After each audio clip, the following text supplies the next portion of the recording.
This video is produced for the course entitled The Bible in American Politics, Theo 298F, taught at Concordia University. This is week 9, part 1 of the lecture entitled Conquering for Jesus, the Politics of Spiritual Warfare. Now, during week 8, we talked about the third wave of the Spirit and how this was an important moment in the development of what we now call the Neocharismatic movement. We talked about several important key players like John Wimber and C. Peter Wagner, and we will come back to these important players. Now, the issue with this terminology that is called spiritual warfare, in a nutshell, it speaks about the battle between the forces of good and evil, but I will give a more substantial definition in just a few minutes. What we need to understand is that this concept emerged, at least in North America, with the third wave. It emerged out of the third wave.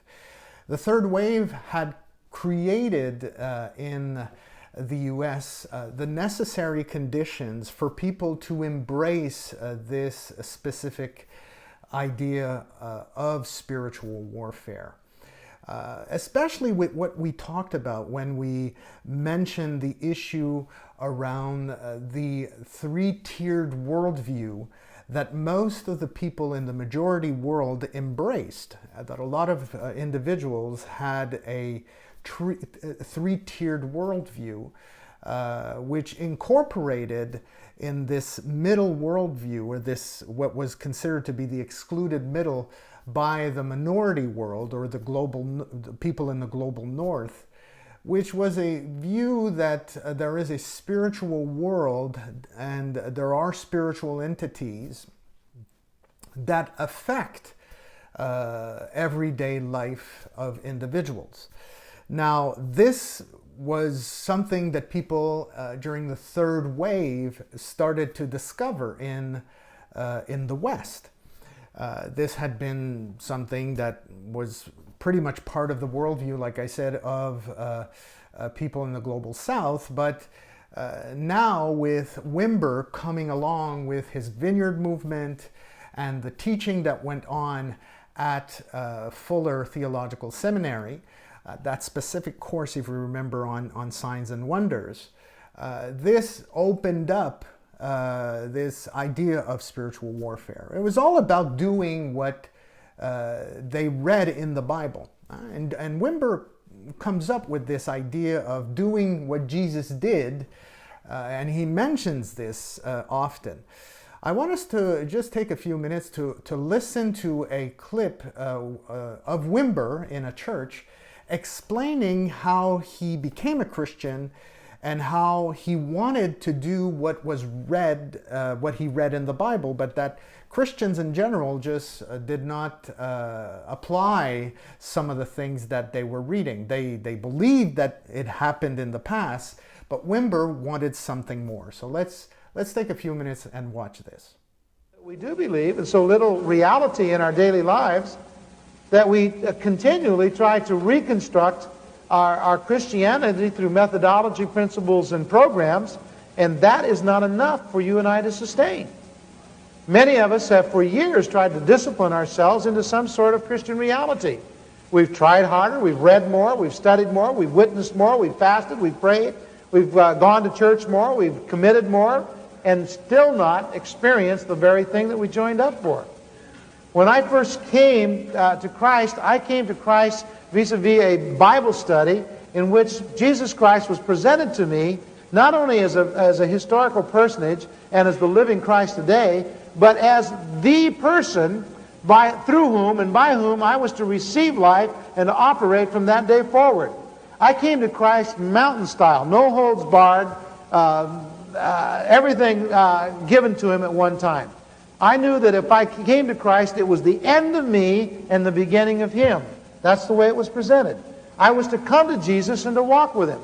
over the weeks and months that I studied the New Testament, I studied it with an understanding that coming to Jesus meant giving away all that I'd ever was, all that I ever hoped to be, and coming to Jesus in totality and following Him for the rest of my life. As I read the New Testament, I fell in love with Jesus. Didn't you? I liked Him. I liked what He was like. I liked the things He did. I liked the things He said. Didn't you like those things? I thought that stuff was hot. I liked it when He multiplied the bread. Did you like that one? Huh? How about it? Do you like that? And the fishes, you know, the sardines. I always picture sardines. I like that stuff. I like all that stuff, you know. I liked it when He went by the fig tree and said, you know, and it died. Can you picture Him doing that? I like all that stuff. I like it. I remember last night, come forth. That's a biggie, you know. I mean, that's hot. There are not many guys doing that come forth thing, you know, telling anybody to come up from the dead. I liked all that stuff. And when I became a Christian, I thought that's what I was going to do. I spent several weeks reading the New Testament and talking with these people, and I thought, this is great. You know, I'm going to join up. I want to do this stuff. And so I remember the frustration of attending church the first few times. You know what I thought they did at church? Now, this is how stupid I was. I thought that people gathered at the church, had a good time together, sort of divvied up the land, and then everybody went out and healed a few and cast out a few demons and won a few people to Christ before lunch.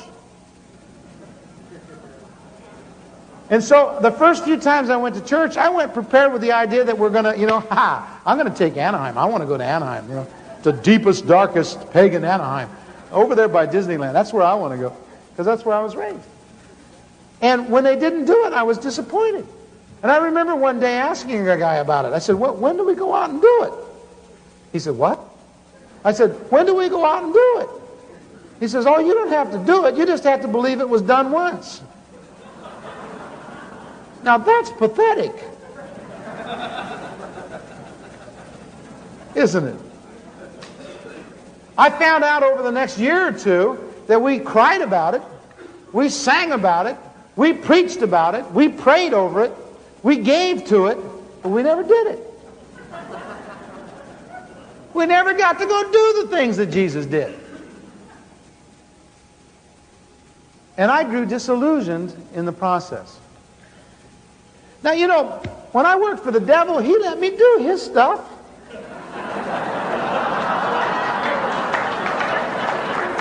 Didn't he let you do his stuff? He let me do his stuff. But when I came to work for Jesus, they didn't want to let me do his stuff.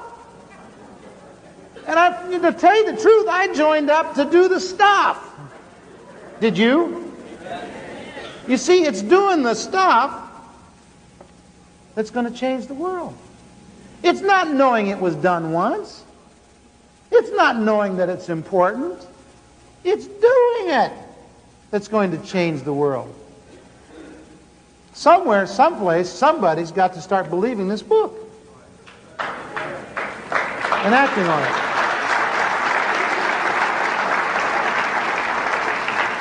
And I figure it might as well be us. We're qualified. We can read and write, most of us. And we understand that it can be done. Now, as you can imagine, Wimber was quite shocked because he came to become a Christian and wanted to do what Jesus did. That means the miracles, healing people, casting out demons, and so on. Now, Wagner, as you remember, taught that course with Wimber. Wimber was the one actually that Wagner had invited to teach that specific course at Fuller Theological Institute, Theological Seminary.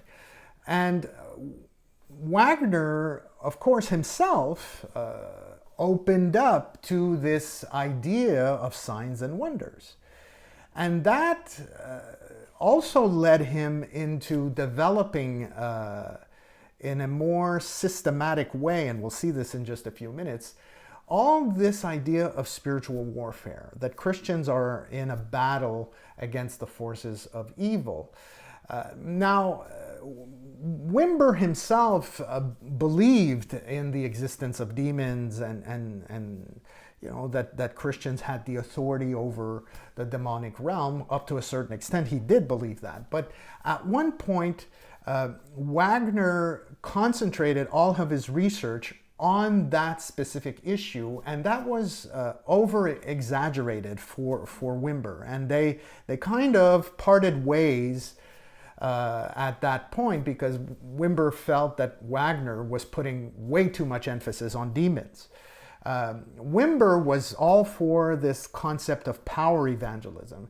Everything that had to be done was for the purpose of having people convert to the Christian message.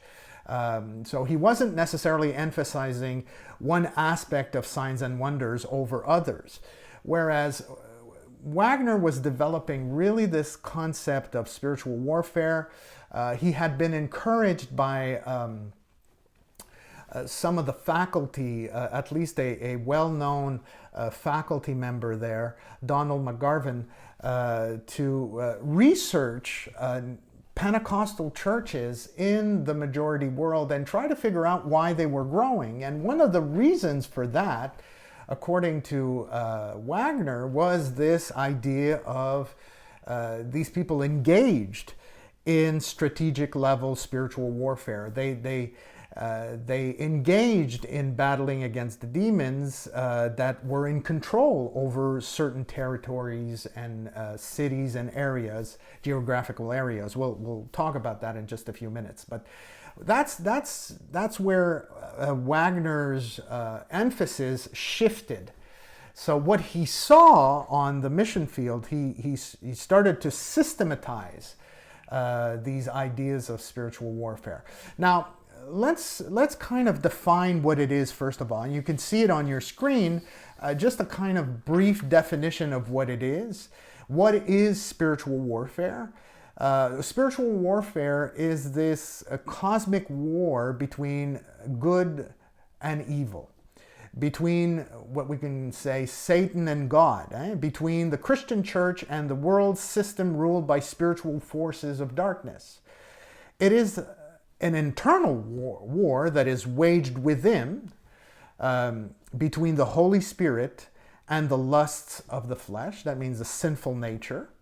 And it is also an external war waged from without, between the supernatural forces of good and evil. So it is an internal battle that one wages against himself, against the forces of sin, but it's also an external battle against the supernatural entities that control the world systems, and it's a battle between the forces of good and evil.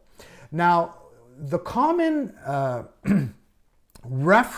biblical reference to which people that engaged in this idea of spiritual warfare is a passage from the letter to the Ephesians in the New Testament. It's in chapter 6, verses 10 to 12, more specifically verse 12, but just to give it a bit of context, I've included on this slide verses 10 and 11. So let's just look at this. The writer says, "Finally be strong in the Lord and in the strength of his might. Put on the full armor of God, so that you will be able to stand firm against the schemes of the devil. For our struggle is not against flesh and blood, but against the rulers, against the powers, against the world forces of this darkness, against the spiritual forces of wickedness in the heavenly places." So specifically when we look at that verse 12, there seems to be a hierarchy of supernatural entities, where in some versions they call them the powers and principalities, but here it's powers and spiritual forces is the same thing. And these spiritual forces that inhabit the heavenly places. So these are invisible supernatural entities that inhabit the heavenlies.